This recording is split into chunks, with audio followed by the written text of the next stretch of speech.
Did you know that you have hidden efficiencies right there under your nose? And hey, you don't have to dig so deep to find them. What level of effort is it to get them? What level of effort is it to identify? More importantly, how much work is it to implement it? We're going to talk to a customer who's gone through the process, and you can see for yourself. What's it called? Value stream mapping, and that's this episode of Dev Radio.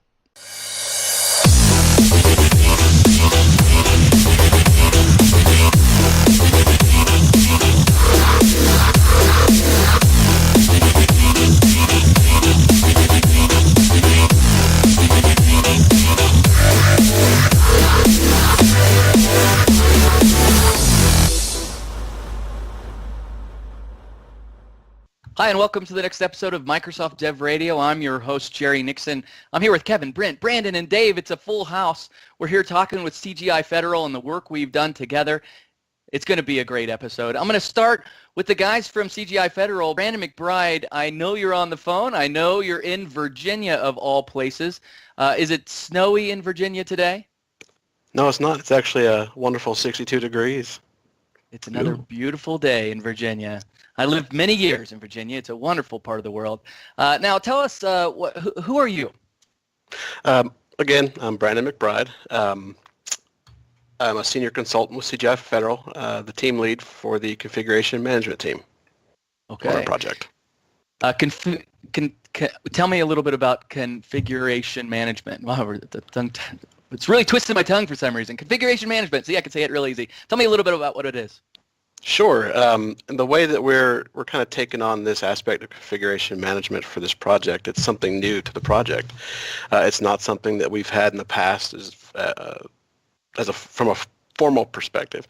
So we're looking at it as the mission of configuration management for our team is to develop and maintain a set of processes that govern how code is promoted through our environments, regulate the state of our environments so that they remain consistent from beginning to end,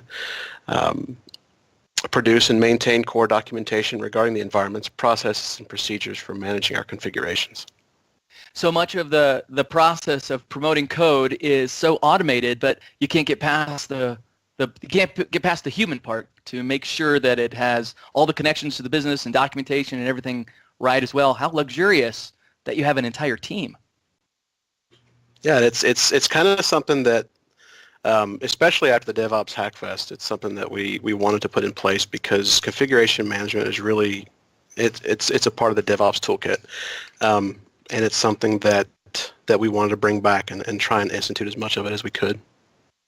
Okay, now coming from Tennessee, we have David Layman here, also with CGI Federal. Now, David, you're a build master, and I have incredible envy of your title. Tell us a little bit about who you are, David. Well, I pretty much volunteered for the position because it was called Build Master, and I thought it was pretty awesome. But I work on Brandon's team. I'm on the configuration management team as well. So my main responsibility is making builds, anything that involves the build, code management, our source control, and all the way up to deploying those builds to the environment, and anything in between, such as automating deployments and actually even creating those environments. Nice. And out of curiosity, in CGI Federal, actually, David, tell me just a drop about CGI Federal. What is CGI Federal?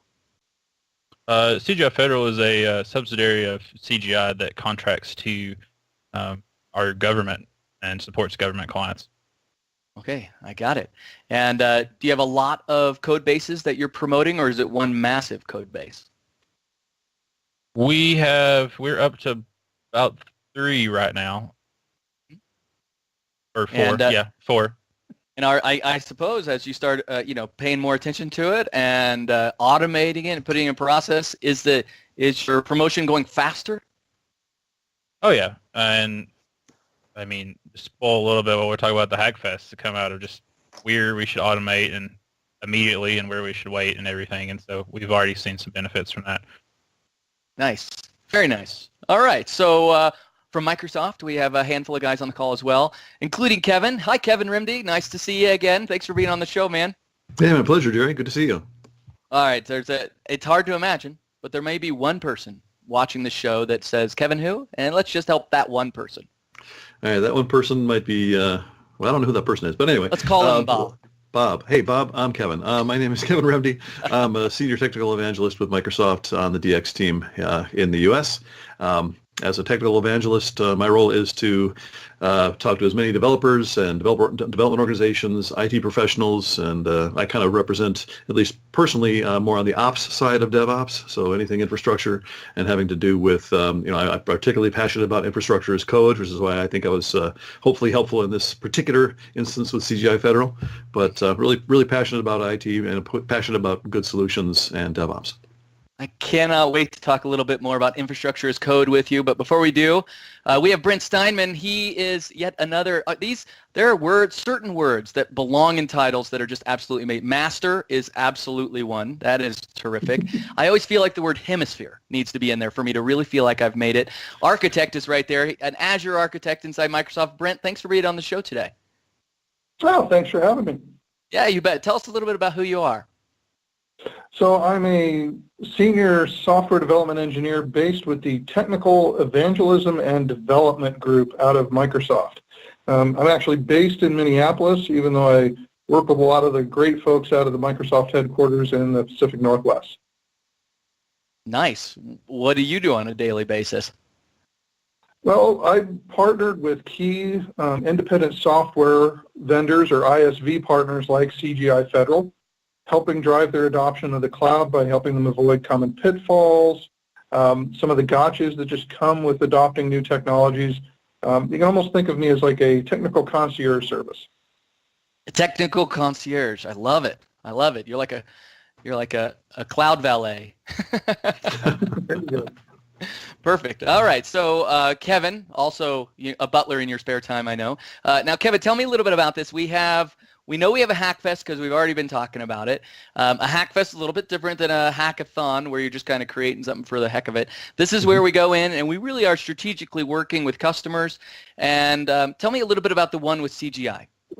Yeah, this is really a fun opportunity. Myself and Brent and a few others came out to CGI Federal in Virginia, and we had the opportunity to sit down with them and kind of get a feel for what their development lifecycle looks like. And really based on what we find from that, then we're able to say, okay, these are things that we could improve on. Which do we want to hack on? What do we want to learn more about in more detail and actually start implementing proof of concept in some areas? And so a lot of great folks from CGI Federal joined us there from various disciplines, various parts of the process as far as building their product.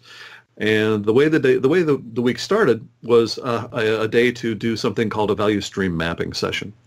So value stream map, we call it VSM. So if I say VSM, now you know I'm talking about value stream mapping. It's a intense whiteboarding session, really. Someone kind of drives the conversation and says, okay, what is let's start at the end and work our way to the beginning. And I'm sure we'll probably show some graphics of what a VSM result looks like when we have this video up and edited. But maybe over my face right now, if for all I know, that'd be a good thing.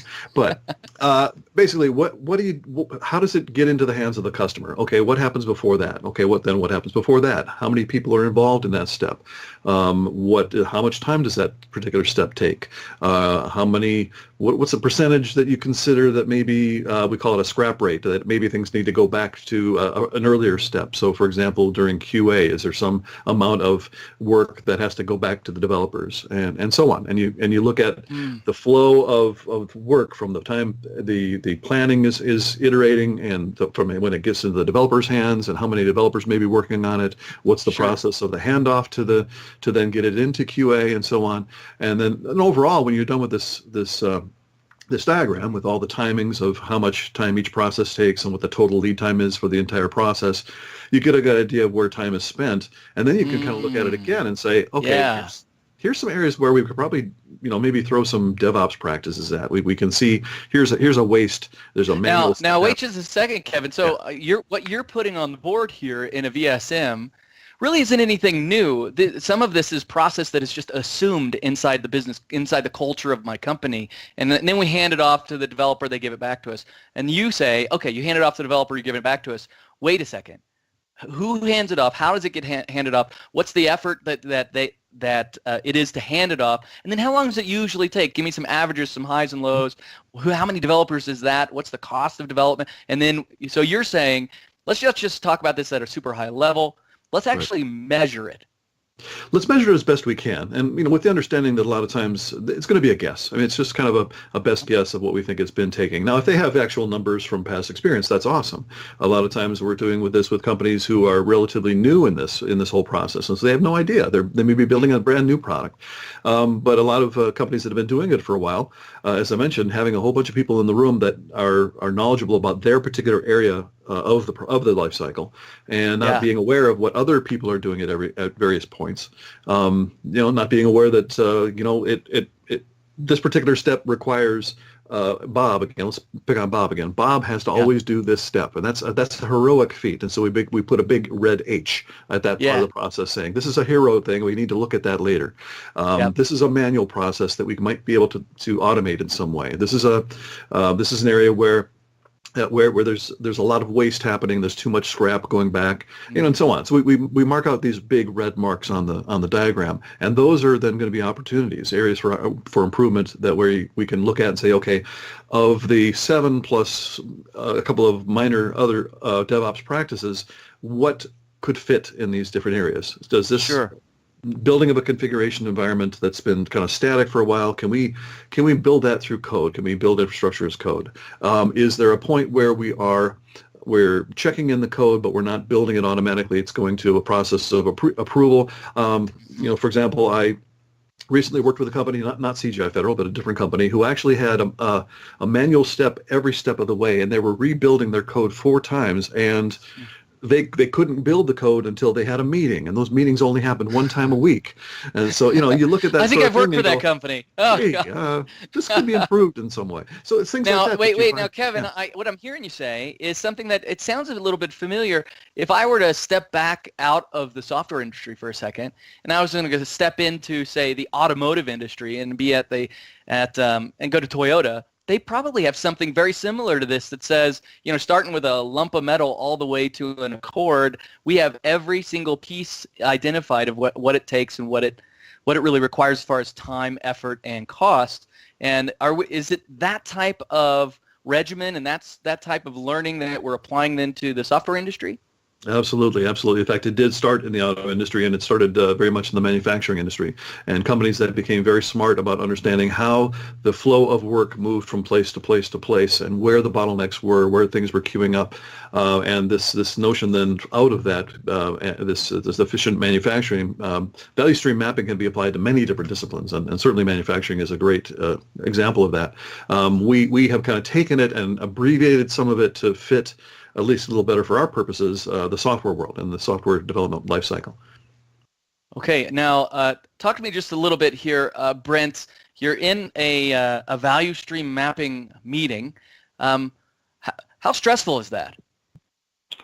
It's actually not that stressful, I think, for those of us that were going through it, especially those of us that were helping lead CGI through it, because it's a discovery process.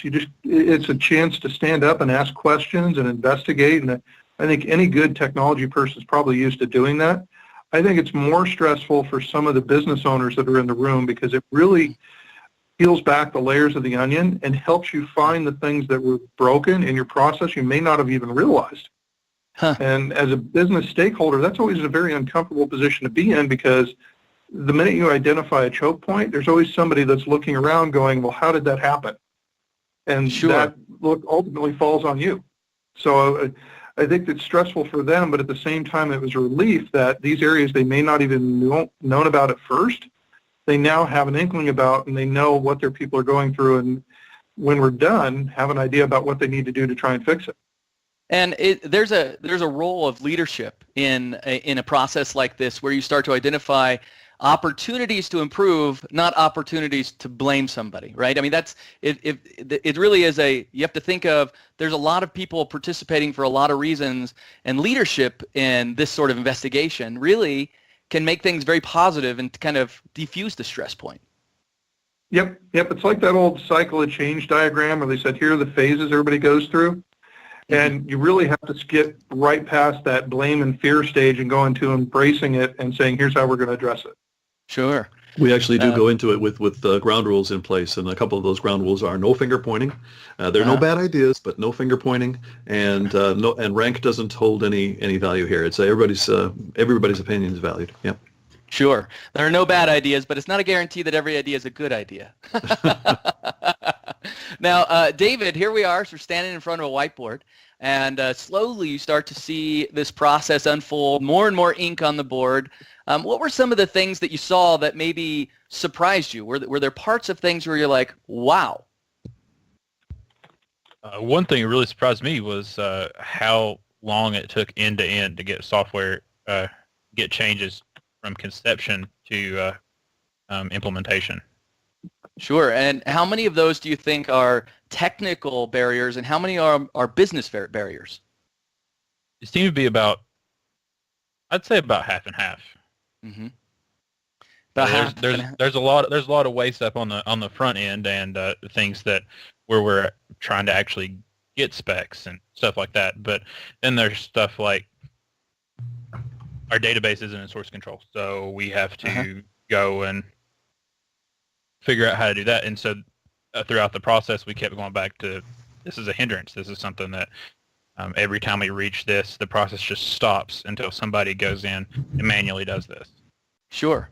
And now, Brandon, as you're watching this happen and you're sitting next to David and everything's getting laid out, how difficult is it for you? You're halfway through this mapping. How difficult is for you to say, okay, let's map the whole thing out versus I can solve that problem right now? You want to jump to the solution for it. Yeah, that was particularly difficult, especially during the value stream mapping, because a lot of these things that we hit close to home because I'm in it every day. Yeah, it was difficult because I'm looking at it and I'm thinking, yeah, I know what we can do to fix that. But, sitting down and actually going through the whole end-to-end process helped us to pinpoint the areas of waste in our process, allowed us to identify the improvements across the board based on the type of waste. Yeah. Absolutely. So, heroics, cross-train and augment, manual tasks, automate. That's a huge one for us.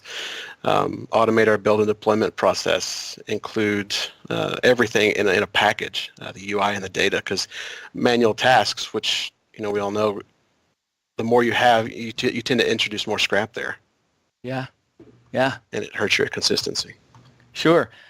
Kevin, what's it look like when I'm looking at a value map for company A, company B, and company CGI Federal? Are they exactly the same? Is there I'm sure there is a handful of commonality in just the approach, but is it different for every company, or is there a kind of cookie cutter? Well, the kind of cookie cutter, certainly has to do with what software organizations have been doing for many, many years now, and that is we got to plan the product out, we have to develop the product, we have to test the product, and we have to release the product. And so those are the big picture items. And some companies will have an additional, we call this QA, but we actually have user acceptance testing where business owners actually get involved in that too. So the big picture, that's fairly consistent. Then it starts to differ a little bit with regard to the process of approvals and of rolling into new environments, if new environments are involved, for the different steps along the way. For example, another company that I talked to had a QA environment that was completely separate from the user acceptance testing, which is completely separate from the production, and they couldn't do anything with the QA environment with multiple releases. They had to wait for the first one to be done before it was moved on, and then they could actually install, so things like that happen to kind of make things interesting and fun. And different tracks that things go based on, is this a new feature or just a fix? And sometimes the fix tends to skip to the front of the line and not necessarily go through the all the iterative planning that some companies would do on a new feature. So there's aspects of that. How frequently do we roll out new features? Do we have features coming out in major releases versus just small releases more frequently? And if we're going to be coming out with big releases less frequently, where is that all queued up? Is there some place that it's all bunching up and waiting to go out as one release? And I suppose there's just a little bit of heartache in that. You might identify a process that's actually long and convoluted, and then the fix that you've come up to improve the process has to go through that process before you can change the process, right? Because this is our long, convoluted process that we have, That's the way everything has to go through until we start fixing things that are in there as well. Let me ask you, Brent, when you walk into a situation like this, what are you expecting to see? There's almost always, I'm probably going to see these three things as the low-hanging fruit to jump in and go, every company has sort of the same problem in this area. Where do you look first and expect to find something? That's a hard question because so many customers, I think, are so different. But yet, as Kevin pointed out, there's also a lot of similarities. So I'd say that the first thing I personally always look for is chances to improve the environments, because one of my big passions is around resiliency. So how do I look for areas where things are extremely fragile from an infrastructure standpoint, especially being a cloud architect? Yeah. So one of the big discoveries we had was just this notion that as you start adopting the cloud, infrastructure is not something you create once and keep forever. It's something you can create dynamically whenever you need it. So one of the big topics a lot of folks will have come up is environment drift. Production doesn't match staging, which doesn't match testing, which means along the way defects creep in that we didn't find in an earlier environment. And with the cloud, you can solve that by saying, well, every time we do a build and a regression test, we do it in a clean environment. Yeah. One that doesn't have environment drift. I have to say I haven't heard that term. That's terrific. I totally get it. That's perfect. So I could totally see that. And probably another one is, hey, we drew your entire map. I don't see any cloud activity going on here. There may be a little opportunity to start with just right there. Now, David, let me ask you a question. You're looking at all of these opportunities, and you probably get a little itchy because you want to go and do it right away, and you probably get a little antsy because all of a sudden the list is getting longer and longer. How do you decide how to draw the line between good and good enough? I mean, is there a time when you're like, that could really be improved, but that we're gonna have to put that way back on the backlog because there are all these other things? What do you use, or what have you seen valuable to prioritize areas to improve? Well, there was a handful of the solutions that came out of there that I was able just to do when we started solutioning out ideas. I was able to just implement right away. I'm like, hey, I know how to do that. I just never thought to do that. So here, it's done. I mean, there's a couple things that are just like, well, this is a big hindrance into our process. I need to figure out how to automate this portion and work with people. And I mean, so we got ideas onto it, and then immediately go to that. So there's certain things that it's real easy to see the value in the process, how much time this will save you, how many errors that you have. Really look at that scrap rate and say that, hey, this fails back half the time. We need to take human intervention out of it. Yeah. Sometimes it's just obvious, and I might be able to come in and lead you through a mapping, but at the same time, because you know your business so well, these low-hanging fruits they glow brighter and brighter because you're so familiar with the process and your business as well. Now, Brent told us it's not a one and done. This is the sort of thing you come back to. Brandon, how do you feel with the value stream map? How frequently do you want to go through a process like this?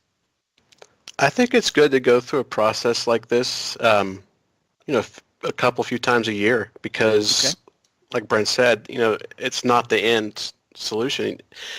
You start your value stream mapping, and then you go through these initial round of improvements that you want to make based off what you get off of the mapping, and then I think it's a great idea to go back through and do another one just so that you keep a pulse on where you are, and make sure you keep your end goal in sight, and you keep working towards improving your processes to the point where you can do for example, continuous integration end to end. You've lowered your scrap rate down to where your goal, and you're delivering quality solutions to the customer on a consistent basis. Sure. And who are we fooling ourselves? Technology doesn't hold still. The industry doesn't hold still. And even our own business doesn't hold still. The things that we missed are one thing, but things change over time, and sometimes we're too close to see it. It's handy to have a guy like Kevin come in and say, what's this new little dot that we didn't have before? Now, Kevin, I know you've done value stream mapping before with other customers. I know there are some aspects. Let's step back just a little bit. What are some things that you just see coming up all of the time? One of the things I know we talked about was infrastructure as code. Maybe we kind of head that direction. What What are you talking about?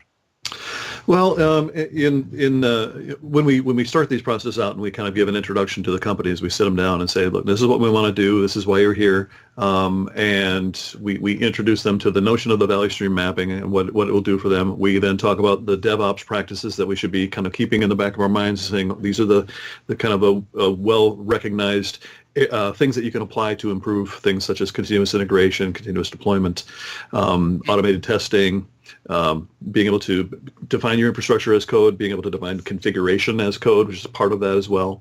Things of that nature, release management. These are all aspects of DevOps. And so what we end up doing it depends on, as Brent said, oftentimes there's opportunities to leverage the cloud or at least cloud-like technologies to for example, build your code outside of your environment, doing your infrastructure. Take advantage of tools like Visual Studio Team Services and actually build this process that detects when code is checked in and is ready to go and does the build and automates the test. And if the test succeeds, deploy. And all the developer has to find out is, yes, it's all good and all green, and now you can go. It can hand off to QA automatically.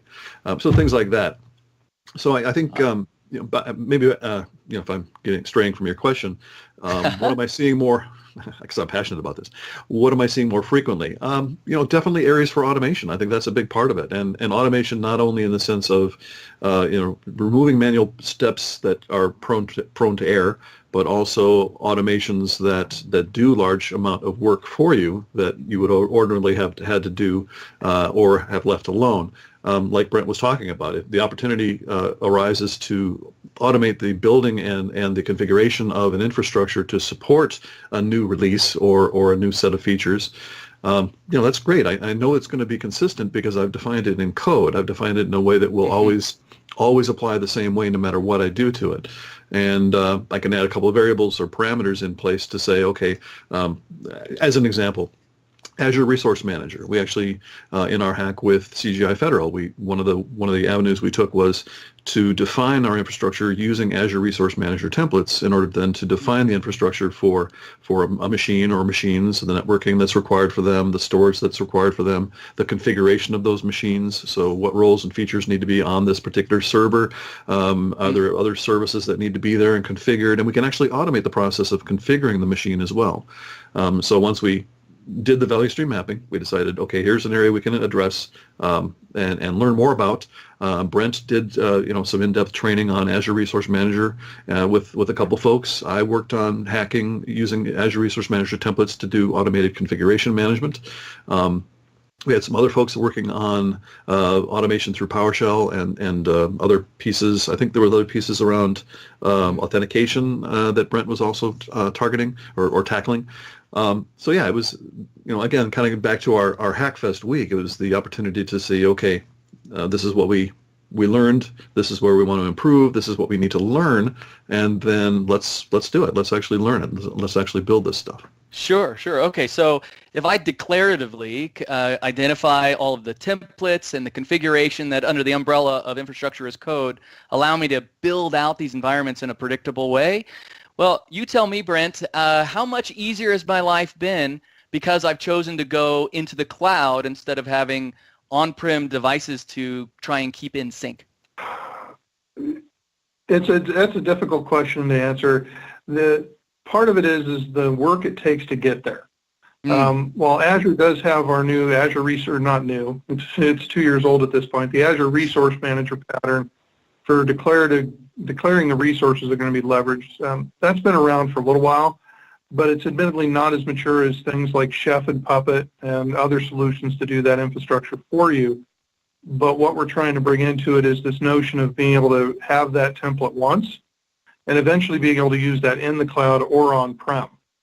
The story's not fully complete yet. We're still working on the on-prem portions of that via the Azure Stack and some other technologies, but eventually it'll get there, and when that happens, it'll really give you a unified management plane for both cloud and on-premise resources that allow you to treat even physical servers sitting in your own network almost as this infrastructure as code approach.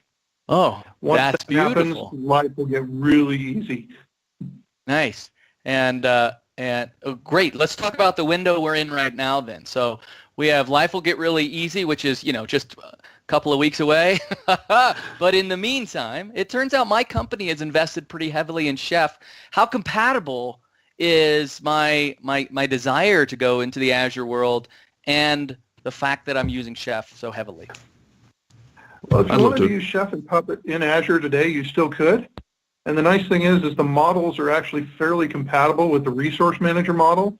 The Resource Manager has some great tools to help you say, I need a virtual machine, I need it in a virtual network, and once those pieces are in place, you can then go, I want to put a Chef extension into this virtual machine and connect it back to my Chef master so that he can give it commands to customize the internal on those VMs. I see. Okay, now, Kevin, your passion for this is bubbling over just a little bit. You jump in on this question. Yeah, the way I like to look at it is there's infrastructure as code at the higher level really encompasses two main aspects. One is the configuration of or the building of the infrastructure itself, and the other is the configuration of the infrastructure. So Azure Resource Manager templates, the main use for that would be to build the infrastructure, to build the virtual machines. And yes, the extensibility of it means you can also do some configuration of those as well. Chef and Puppet, Ansible, PowerShell, DSC, these are all configuration engines. So they're kind of like on top of the infrastructure that exists. Now, how do I actually configure this box to be a web server or an application server or a database server or whatever you're going to be adding to that? Sure. So it's the two different aspects of the two different sides of the same coin, both representing infrastructure as code. Sure. Yep, I got to tip my hat to Kevin on that one. You put it a lot better than I did.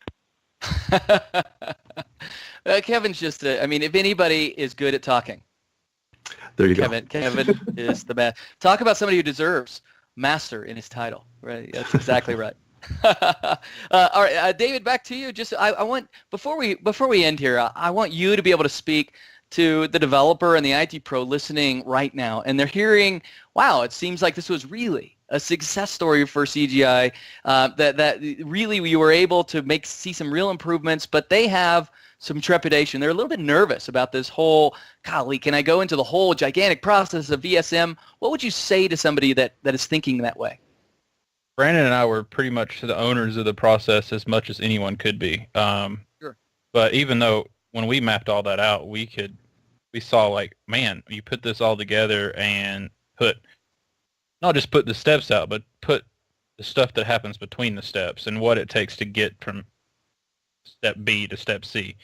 Sure. It really puts in perspective.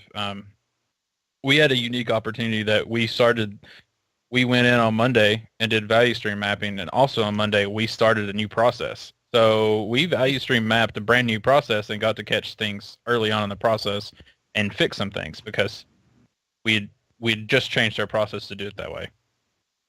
Brandon, how important is it not to wait? It sounds like you guys made some improvements quickly. What's the value of anybody who's like, we'll try this next quarter? What would you say to them? I would say don't wait, because you do the value stream mapping. You identify all these areas of improvement that you may not have thought would be there or you would need, and the value you get from it is the turnaround's almost immediate.